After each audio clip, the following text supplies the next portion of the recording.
Hi everyone, it's Darlene. Welcome back for another card video.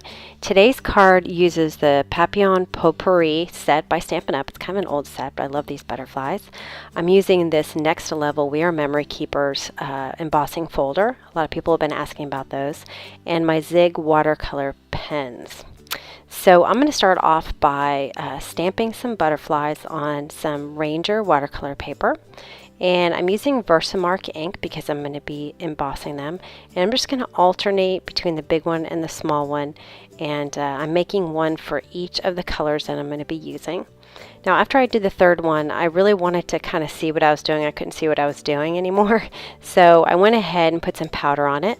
And you can wait after you put the powder on it. And then I went ahead, now that I could see where my other three were, I went ahead and added the fourth and put some powder on that. And then I heat set them all at the same time. Now that that's done, I'm going to add some masking fluid. It's called Incredible White Mask Frisket. I just use an old brush, and I have this brush sort of dedicated to the masking fluid. And I just lightly tap it on the top of my brush to get it off onto the paper, and it'll drop in little droplets. If you want thick droplets, just use a lot, and if you want little droplets, just use a little bit. So I cover that quickly, and I'm going to move that off to the side to dry. I'll show you what it looks like here. And this is going to mask off all those dots, so when I rub it off it'll be white, and then I quickly clean my brush. I noticed when I was using these embossing folders that it kind of left cracks in the cardstock, and it didn't look so good. So I figured out how to avoid that. All you have to do is mist your cardstock before you put it through the Big Shot. Just one light spritz, and then I sort of spread it around with my fingers. But you can see how quickly it dried because it was just a very light mist of water.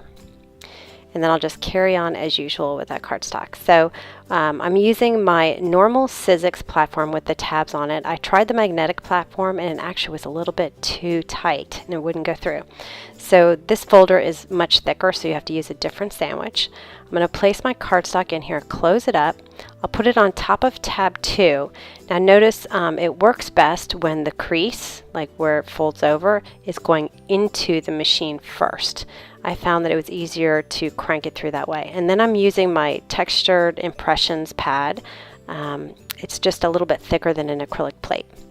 And so when this comes out, it just looks so perfect, no cracks or anything. And I love these folders. They have a really neat 3D look to them. All right, now that my panel is dry, I'm going to take my watercolor pens. These are the Zig Clean Color Real Brush Watercolor pens. I did a review on them a while back. And I'm going to color each one of these butterflies, one in a different color. And I'm making sure that I go outside the edge of my embossing powder, because if I just stay inside the lines of the embossed image, then the ink is not going to spread outside the butterfly, and I really want it to spread outside the butterfly. So I'm using these butterflies because they have a really pretty pattern in them. So you could use any butterfly, just make sure it has a nice pattern. And I kind of realized because I put the masking fluid on after I embossed them, that I had to remove that masking fluid and color over it, because otherwise it would kind of mess up my white pattern. So then I'm going to take my water and I'm going to hold it straight up, and I'm going to put a spritz or two on each one of the colors. And I'm just going to let it go and just let it run and do its job.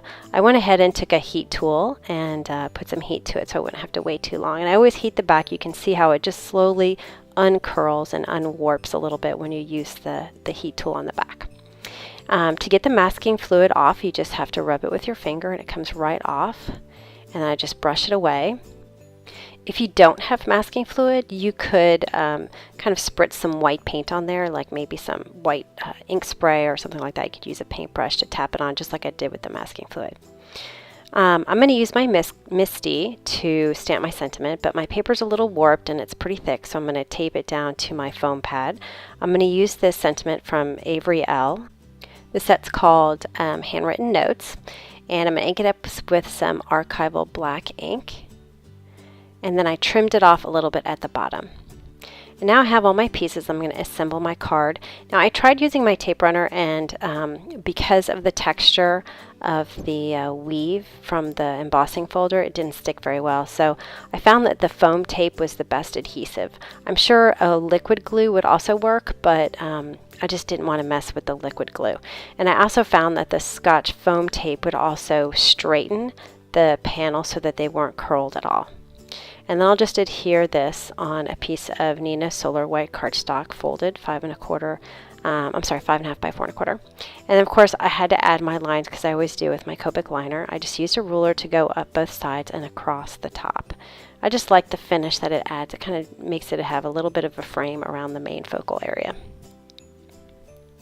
And that is the card for today. I hope you enjoyed it. It was fun, and I love this embossing folder. It's really cool in real life. So anyway, hope you enjoyed that, and I will see you next time. Thanks for watching.